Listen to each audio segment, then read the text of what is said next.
Okay, today starts day 6, which is our final day of the week, or lesson of the week, I guess I could say. And we're solving compound inequalities today. So I know compound sentences, like in English, you've learned what a compound sentence is. It's taking two sentences and combining them together. And in a lot of ways, compound inequalities is similar to that concept. All right, and so that's what we're going to be learning today. Well, there's some really important information we need to start off with, and that's our and statements and or statements. There's basically two kinds of compound inequalities. Your and statements will have a graph, so your solution is actually a solution to both inequalities. Now, that'll make sense in a minute, but it's basically two inequalities being joined together. And the solution you come up with is a solution to both inequalities. It makes both sides true. Your or statements will show either solution to the inequality. So the solution will either be to the first part of the inequality or to the second part, but it won't be to both. So there's some really pretty obvious ways to tell the difference between the two. So we're going to first start off by looking at a graph of both kinds of inequalities. With compound inequalities, you will always see that it's connected.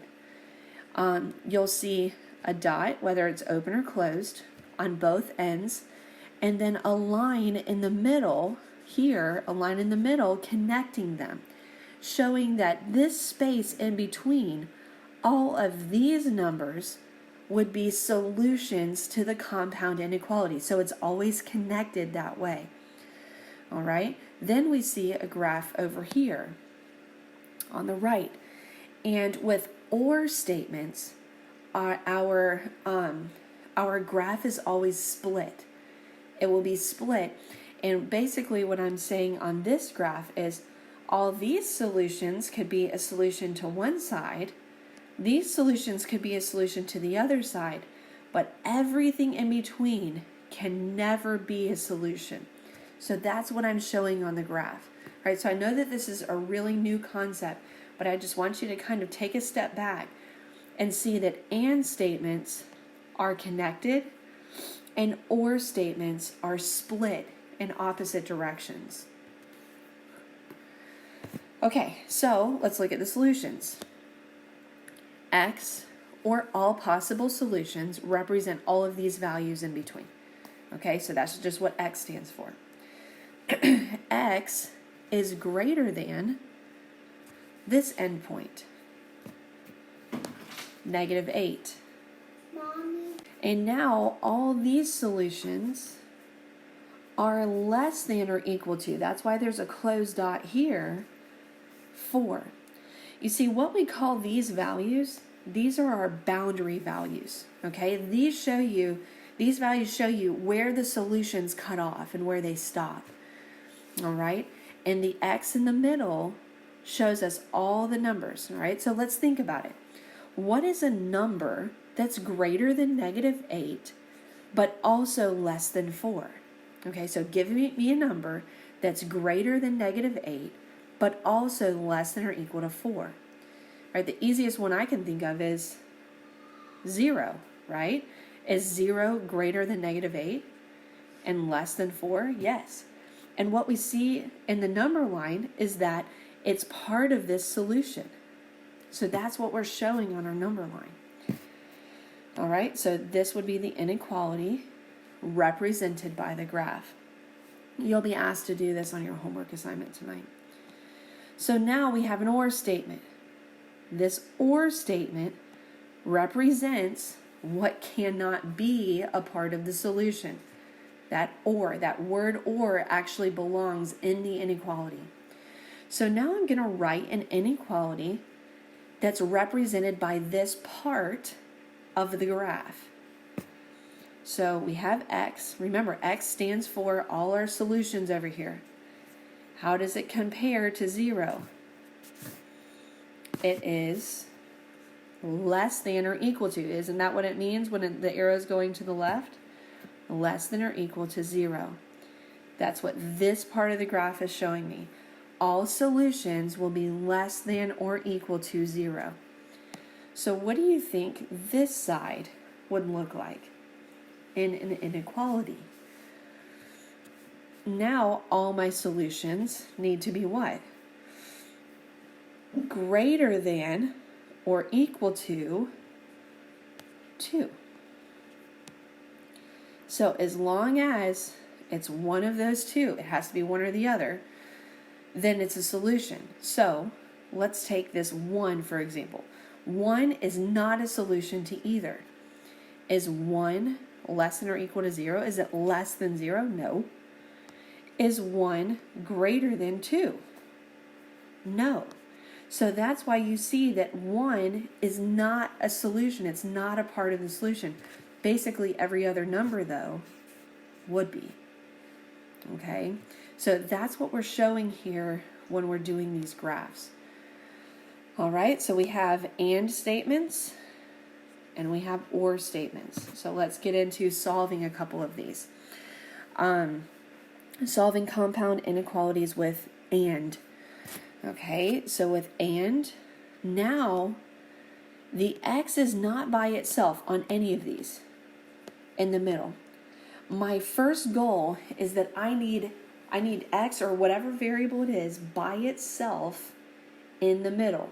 Okay, so if there's any other values in there, I have to get rid of them. I have to eliminate them by doing my opposite operations. So on this first problem, I see x minus 2. Well, what's the opposite of negative 2? It's positive 2, right? So if I add 2, that's what I need to do. Now, because this is compound, okay, and remember, all of these statements are and statements, meaning that they're connected together. I'm going to add 2 to each side of the inequality. If I add 2 to the middle, I have to add 2 to both sides of the compound inequality. So 4 plus 2 is 6, and 3 plus 2 is 5. So what I'm saying here, okay, we're going to need to back up just a sec. This should have been negative 4. Okay, so let's redo this side real quick. Yeah, there was just a little typo in there. I'll make sure that's fixed on your fill in the blank notes. It should have been negative 4 plus 2. Okay, so negative 4 plus 2 would be negative 2. Okay, so we just missed that negative in the original problem. Okay, so now what we're saying is x is greater than negative 2, but less than 5. Okay, so all solutions must be greater than negative 2 and less than 5. And we're going to show that on a graph. All right, so I want your boundary values on either side of the graph.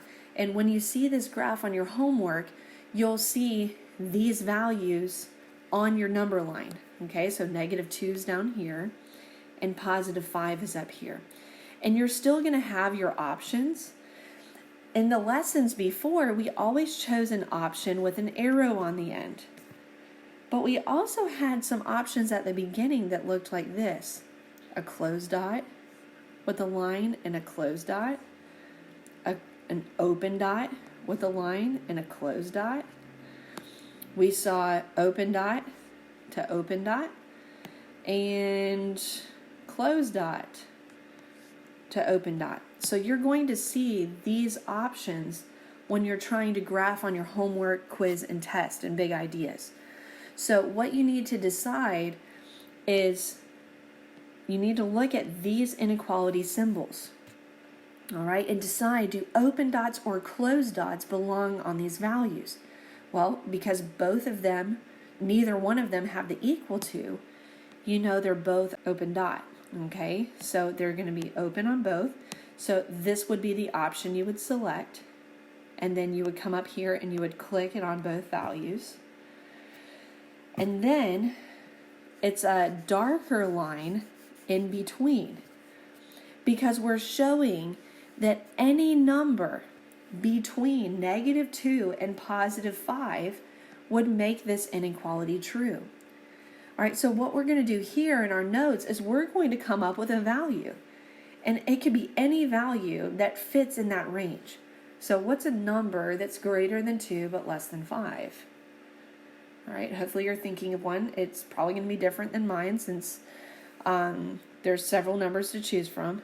What about 0? Right? So we're always going to pick at least one value that would fall within that range. Okay, so let's do the second one. Again, our first goal is to get x by itself. Whatever I have to do to the middle, I have to do to each side. Well, with a two-step equation, I always do my addition and subtraction first. So I subtract 1 across the whole inequality. -3 minus 1 is -4, is less than -2x, is less than or equal to 8. All right, so this one's about to get a little interesting, okay? Because what do I have to divide by to get x by itself? I have to divide by -2. -2 and -2. Right? It doesn't seem like a big deal, except I have a rule that I have to follow. My rule says if I divide by a negative, what happens to my inequality symbols? They switch. So for now, we're just going to switch them, and then I'll show you how to read this. So now instead of it being less than, it's now greater than. And over here, it's now greater than or equal to. Oh, it went away. I don't want that to be as big. Hold on. Okay. And 8 divided by -2 is -4. So now this is kind of looking a little weird because I have to read this that x is less than 2. So it's almost like I'm reading it backwards, and that, it can get confusing. So what I want you to do is I want you to look at this entire compound inequality. The 2 and the -4. Which one is the smaller value? -4, right? So we're going to start flipping this around. -4 is the smallest value. I want that value to come first. Okay? Then I have my x. Then I have my 2. So now look at how x is facing -4. Do you see how x is open to or greater than -4? So that's why I'm going to say x is greater than or equal to -4. So I actually have not changed anything. If I'm only reading this part of the inequality, x is greater than or equal to -4, just like I wrote here. So if I'm reading this part of the inequality, I can see that x is closed off. It's less than 2. So that's how I'm going to write this. All right, so it's really important because if you try to read this and then try to graph it, it gets really confusing. So just remember, you always want the smaller of the two values to come first when you're reading your compound inequality. All right, -4 is definitely smaller. So now I'm ready to graph. Remember, I graph my boundary values, -4 and 2. And then I'm going to have these options over here that I have to select for my number line. So would it be an open dot or a closed dot on -4? All right, hopefully you're thinking closed dot because it had the equal to. And then would it be an open dot or a closed dot on 2? It would be open. All right, so this would be the option that you would have chosen to graph your solution in big ideas. So now, remember, darkening up, and on your homework, it kind of does this part for you, but I need you to understand what it means. All numbers greater than or equal to -4 and less than 2 will make this true. So it combines them together. It joins them together. That's why it's compound. That's why it's an and statement. All right, give me one value that's greater than -4 but less than 2. Okay, that could be anything. You can do 0 again because 0 falls in that range again. All right, so the video is getting a little long. The third problem is exactly the same, pretty much, as the second problem. So we're going to go ahead and move on to our last slide, which is or statements. And I think I only have 2 in there. Okay, what just happened? Okay, so my or statements are split. Remember, they're going to be split by this word or. And where the or is, there's values on your number line that do not make either inequality true. So basically what you're doing on or statements is you're solving these inequalities separate from each other. They really don't have anything to do with each other. Okay, so let's take this first inequality. What do you do first to solve for y? You would add 5 to both sides, and 3y is less than, I'm going to change this number just so it works out a little bit more evenly. All right, so change the 8 to a 10. 3y is less than 10, or I'm sorry, 15, because 10 plus 5 is 15. Divide both sides by 3, and y is less than 5. All right, usually on or statements, they're pretty simple inequalities to solve. All right, so now let's solve this one. Okay, so I'm actually going to change this second inequality. All right, and again, I'll make sure this is changed on your fill in the blank note so it'll look right on your notes. Let's make this 2y minus 17 is greater than 5. All right, so we're just going to change that up a little bit. Okay, so now let's solve this inequality. All right, same process. We always add and subtract first. So let's add 17 to both sides first. So we have 2y is greater than 22. Okay, last step to solve for y, I would divide by 2. And y is greater than 11. So now what we see, and this is or. Okay, so let's put it together. Y is less than 5, or y is greater than 11. And remember what y stands for. It stands for solutions. So to make this inequality true, my value needs to be less than 5. To make this inequality true, my value has to be greater than 11. So I'm going to show that on a graph. All right, I have on one side, I have my 5. And on the other side, I have my 11, okay? These are still my boundary values. Would it be an open dot on the 5 or a closed dot? It would be open. And because it says less than 5, my arrow would go to the left. So to graph your or statement, you're going to choose not the one that's connected together, but you're going to choose just the less than one, and you're going to plot it on the 5. So let's go over here to 11. Would it be open dot or closed dot? It should be an open dot on the 11. And because it's greater than, your arrow is going to the right. And with your or statements, your arrows are always going in the opposite direction. And then you have this space in between. This is kind of like your no man's land, okay? So all your solutions are starting here at these values, and then they're going out in opposite directions. So what value would be between 5 and 11? Well, what number is greater than 5 but less than 11? Maybe 8, okay? This number is in no man's land. Basically, what I'm saying is 8 is not a solution to either one of these inequalities. It's not less than 5, and it's not greater than 11. So what I'm showing on this graph is I'm showing the possible solutions, but in between it's blank, okay? Showing that these numbers are not a solution to either inequality. All right.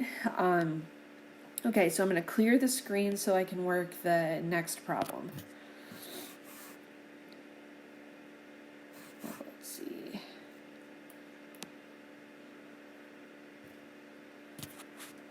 Again, when I see this or statement, I know my solutions are going to be split. So what I want you to do is just pause the recording real quick. I want you to solve each one of these inequalities. Okay, step 1, subtract 3. And 4c is less than or equal to negative 8. Divide both sides by 4. And c is less than or equal to 2. Okay, so again, these don't box it in, but these or statements, the inequalities usually are not very difficult to solve. I mean, especially the second one, right? All you have to do is add 8 to both sides, and c is greater than 9. So let's put it together in an or statement. C is less than or equal to, negative 2, not positive 2, because there was negative 8 divided by 4. Negative 2, or C is greater than 9. So it's either one. As long as it makes one of them true, then it's a solution. So I'm going to show that on a graph. Remember, my boundary values are the solutions to both sides. So I have a negative 2. Well, let me move in my lines a little bit. Negative 2 and positive 9. Okay, would an open dot or a closed dot belong on negative 2? It'd be a closed dot. What about on 9? It would be an open dot. Okay, so if it's less than or equal to, my arrow goes left. And remember, always with every or statement, your arrows go out in opposite directions. Then I have greater than 9, so now my arrow goes out to the right. And then I have my no man's land in the middle, and I just need a random number in here. And basically what I'm saying by this number, say 0, 0 is not a solution to either inequality. Okay? So that's why there's nothing here in between. There's no solid, filled in line or anything, because those numbers are not a part of the solution. All right, and if you understand that, we've learned everything we need to know for compound inequalities.